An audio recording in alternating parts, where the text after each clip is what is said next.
Bayangkan, bos kalian memaksa kalian merusak sistem keamanan yang kalian buat sendiri. Kenapa? Demi korupsi.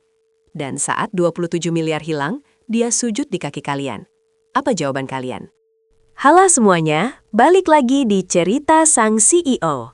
Hari ini kita bicara tentang integritas dan harga yang harus dibayar untuk mempertahankannya. Aku kerja sebagai kepala IT di sebuah perusahaan logistik besar. Tugas utama aku, memastikan dana ratusan miliar itu aman 100%. Sistem yang aku bangun itu aku jamin anti bocor. Aku buat berlapis-lapis. Bahkan untuk aku sendiri, akses penuh itu sulit didapat. Sampai suatu hari, bosku, sebut saja Pak Teddy, memanggilku. Matanya kelihatan licik.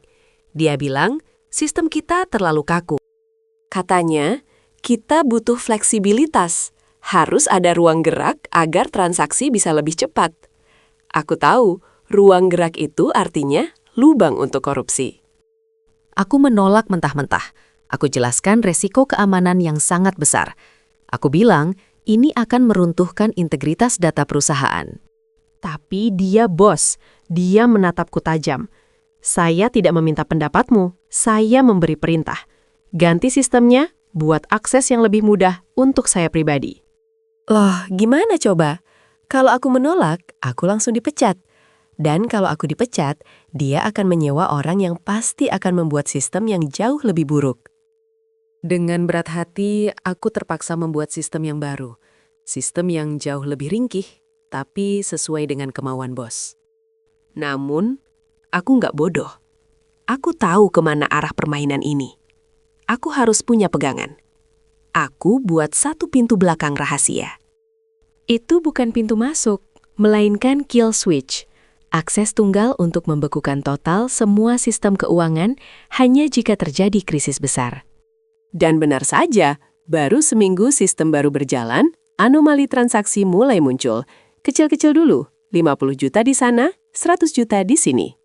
Aku coba laporkan. Aku tunjukkan data ini ke Departemen Keuangan. Tapi mereka semua tutup mata. Kenapa? Karena mereka sudah di bawah kendali Pak Teddy. Akhirnya, aku cuma bisa jadi pengamat.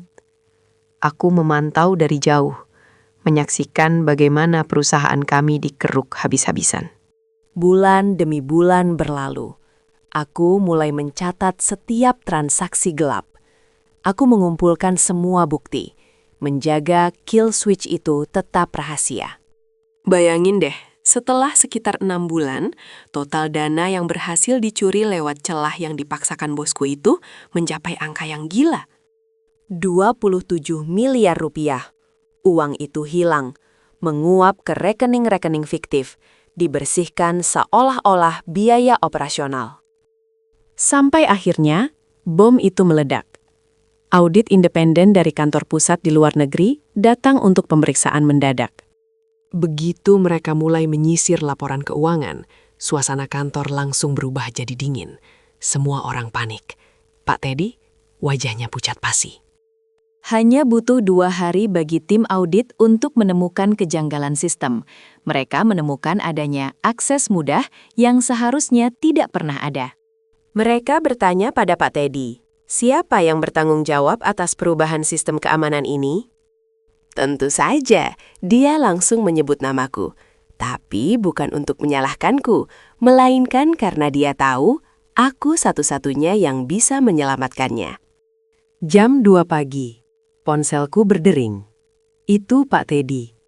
Aku sudah tahu apa yang akan dia katakan. Dia memintaku datang ke kantor segera. Katanya, ini urusan hidup dan mati. Aku datang. Ruang kerjanya gelap, penuh asap rokok. Pak Teddy yang biasanya angkuh, sekarang duduk lemas di kursinya. Dia kelihatan 10 tahun lebih tua. Suaranya bergetar. Aku butuh akses ke sistem lama. Aku butuh kamu kembalikan sistem yang benar-benar aman. Sekarang, tutup semua jejakku. Loh, sekarang dia butuh aku. Dulu saat aku memperingatkan, dia mengabaikanku seperti debu. Sekarang, aku pemegang kunci utamanya. Aku diam saja. Dan apa yang terjadi? Bosku, seorang CEO yang dikenal kejam dan sombong, tiba-tiba turun dari kursinya. Dia berlutut, mencoba memegang pergelangan tanganku. Dia sujud di depanku. Tolong, aku mohon. Kalau ini bocor, karirku, hidupku, hancur. Dia menawarkan uang. Aku akan berimu 5 miliar, tunai. Ambil saja, asal aku selamat. Gunakan kunci rahasiamu itu. 5 miliar rupiah, itu bisa mengubah hidupku, melunasi semua utang orang tuaku. Tapi, apakah itu sepadan dengan mengorbankan kebenaran? Aku melihatnya, berlutut, dan aku teringat semua peringatanku yang dia abaikan. Aku teringat betapa sombongnya dia saat memberi perintah untuk merusak sistem. Aku menarik tanganku perlahan dari genggamannya. Aku menatap lurus ke matanya yang sekarang penuh air mata ketakutan, bukan penyesalan. Aku cuma mengajukan satu pertanyaan. Kenapa dulu Bapak tidak mau mendengarkan saya? Dia tidak bisa menjawab. Dia hanya terisak. Dia tahu, dia sudah melewati batasnya. Aku menarik napas dalam-dalam. Aku sadar, 27 miliar itu bukan milikku untuk ditutupi. Itu uang perusahaan, uang publik. Lalu aku menjawab dengan satu kata. Sangat pelan, tapi sangat jelas. Tidak.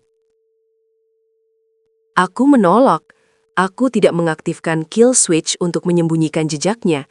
Aku membiarkan tim audit menemukan semua bukti yang mereka butuhkan. Keesokan harinya, Pak Teddy diciduk. Perusahaan kami melakukan perombakan besar-besaran. Uang yang hilang, sebagian besar berhasil dilacak karena data asliku. Aku memang tidak jadi kaya mendadak, tapi aku tidur nyenyak. Aku tidak mengorbankan integritas dan pekerjaanku demi uang haram. Gini nih, rasanya jadi pahlawan senyap. Kadang membongkar kejahatan itu lebih sulit daripada melakukannya. Tapi itu harus dilakukan. Ingat, ketika sistem keamanan kalian dipaksa diubah demi kepentingan gelap, itu adalah saat di mana integritas kalian benar-benar diuji. Nah, kalau kalian di posisi aku, melihat bos sujud di depan kalian dan menawarkan 5 miliar, apa yang akan kalian lakukan? Jawab di kolom komentar ya.